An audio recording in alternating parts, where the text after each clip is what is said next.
নমস্কার, গুরু কৃপাহি কেবলম। আমি অধ্যাপক ডক্টর শ্রী সুনীল শাস্ত্রী। আজ আমি আপনাদের শঙ্খ পাল কালসর্প যোগ নিয়ে একটু বিস্তারিত আলোচনা করছি। আপনাদের ভালো লাগবে এবং যারা জানেন না অবশ্যই এটা জেনে নিন, এবং যারা শিক্ষার্থী তাদের অবশ্যই কাজে লাগবে। যেসব ভাই বোনেরা বা ছাত্রছাত্রীরা জ্যোতিষ নিয়ে পড়াশোনা করছেন তারা কালসর্প যোগ বলে দিলেই হলো না। কোথায় কোন ঘরে কোন গ্রহ বসে থাকলে কিভাবে কালসর্প যোগ হয় সেই নিয়ে আমি একটু শিক্ষামূলক আলোচনা করছি। চতুর্থ ঘর থেকে দশম ঘর পর্যন্ত হওয়া কালসর্প যোগকে শঙ্খ পাল কালসর্প যোগ বলে। তাহলে কি বললাম? চতুর্থ ঘর থেকে, জুডিয়াল ল্যাক অনুযায়ী চতুর্থ ঘর আমাদের যেটা হবে, সেই জাতক জাতিকা চতুর্থ ঘর থেকে দশম ঘর পর্যন্ত হওয়া কালসর্প যোগকে শঙ্খ পাল কালসর্প যোগ বলে। এটা মাথায় রাখবেন। জন্মকুণ্ডলিতে চতুর্থ ঘর আমাদের সুখ ভাব বলা হয়। চতুর্থ ঘরকে আমরা কি বলি? সুখ ভাব। এই ভাবটি মাতা, বিদ্যা, ভূমি, আবাস এবং বাহন ইত্যাদির কারক বলে মনে করা হয়। অনেকেই হয়তো জানবেন, যারা জানেন না তারা অবশ্যই মন দিয়ে শুনুন। এই কালসর্প যোগের কারণে জাতক জাতিকাকে প্রায় মায়ের মমতা এবং স্নেহ থেকে বঞ্চিত হতে হয়, এবং মায়ের মাধ্যমে জাতক জাতিকাকে অনেক ক্ষতির সম্মুখীন হতে হয়, এবং মায়ের মাধ্যমে জাতক জাতিকাকে অনেক ক্ষতির সম্মুখীন হতে হয়, এবং জাতক জাতিকাদের শিক্ষা ব্যাপারে অনেক বাধা সম্মুখীনও হতে হয়। লেখাপড়া শিক্ষার ব্যাপারে অনেক বাধার সম্মুখীন হতে হয়। শঙ্খ পাল কালসর্প যোগে প্রবাহিত জাতক জাতিকাদের অচল সম্পত্তি অনেক প্রকার মুশকিল হয়ে দাঁড়ায়। গাড়ি জমি কোনো না কোনো সমস্যা জাতক জাতিকাদের মানসিক অবসাদগ্রস্ত হয়। সামাজিক কার্যের ক্ষেত্রে বিনা ভুলে অকারণে অপযশের ভোগী হতে হয়। কোনো কাজ আরম্ভ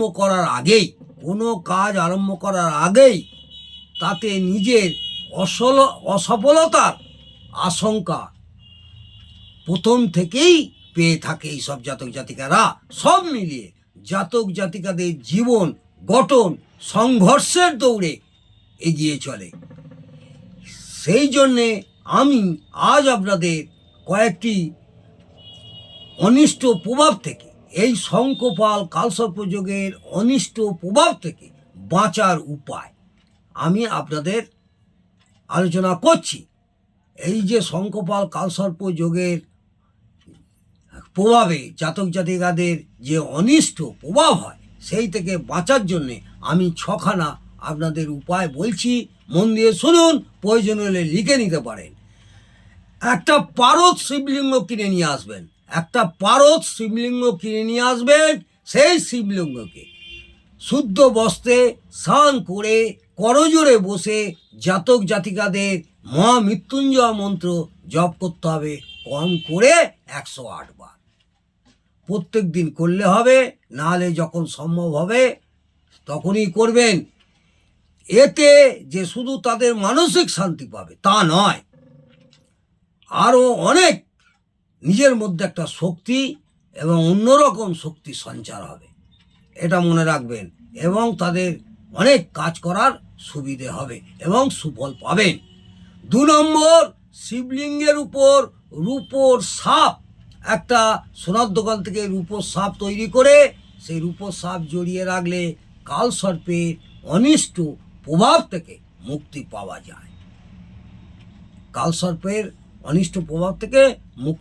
যায়। 3 নম্বর, রাহু গ্রহের মন্ত্র প্রতিদিন পাঠ করবেন। অনেকাংশ ভালো ফল আশা করা যায় বা ভালো ফল পাবেন।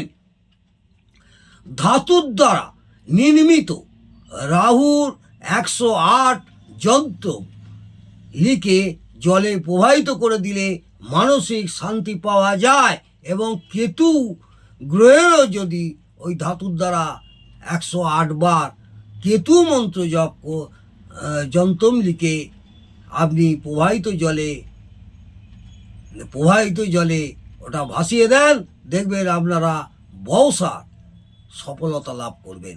যারা বিজনেস করেন তারা এটা করবেন অবশ্যই। 5 নম্বর, শ্রাবণ মাসের পঞ্চমী তিথিতে এই কালসর্প যোগের দ্বারা প্রবাহিত জাতক জাতিকারা, শ্রাবণ মাসের পঞ্চমী তিথিতে এই কালসর্প যোগের প্রবাহিত জাতক জাতিকারা কালসর্প যোগ শান্তি যজ্ঞ করতে হবে। কোনো ভালো পুরোহিত দ্বারা কালসর্পের যোগ শান্তি যজ্ঞ করবেন এবং 1 বছর পর্যন্ত প্রতিদিন কালসর্প যোগ শান্তি পাঠ করতে হবে। নিজেকে যখন সময় পাবেন শুদ্ধ বস্ত্রে এই কালসর্প যোগ শান্তি পাঠ করলে আপনারা ভীষণ আশানুরূপ ফল পাবেন। 6 নম্বর, জাতক জাতিকাদের 1.25 কিলোগ্রাম জব দোকান থেকে কিনে নিয়ে এসে 1.25 কিলোগ্রাম জব স্রোতের জলে অর্থাৎ নদীর জোয়ারের জলে প্রবাহিত করবেন, দেখবেন এতেও আশানুরূপ ফল পাবেন। আমি এই 6 রকম অনিষ্ট প্রভাব থেকে বাঁচার জন্য 6 রকম আপনাদের টিপস দিলাম। যদি আপনাদের ভালো লাগে বা করে আপনারা উপকৃত হন অবশ্যই কমেন্টে জানাবেন যারা কালসর্প আছেন, এবং একটি লাইক করে আমাকে উৎসাহিত করবেন। আমি এটা অনেক জাতক জাতিকাদের বলেছি, তারা করে আশানুরূপ ফল পেয়েছেন। একদম বাস্তবে তারা আবার বলেছেন, স্যার আমরা অনেক কালসর্পের প্রভাব থেকে যে আমাদের কষ্ট হচ্ছিল সেই থেকে আমরা অনেকটা লাভ পেয়েছি। আশা করব আপনাদের এই শিক্ষামূলক আলোচনার মাধ্যমে আমি বেঁচে থাকব এবং আগামী দিনে আমি আরও শিক্ষামূলক আলোচনা আপনাদের আলোচনা করব। এই শিক্ষামূলক আলোচনাটি যদি আপনাদের ভালো লাগে আপনারা অবশ্যই কমেন্টে আমাকে জানাবেন। আমি আরও শিক্ষামূলক অনেক আলোচনা করতে সক্ষম আছি এবং করব। নমস্কার, জয় মা তারা, ভালো থাকুন, সুস্থ থাকুন, আনন্দ থাকুন, জয় জয় তারা।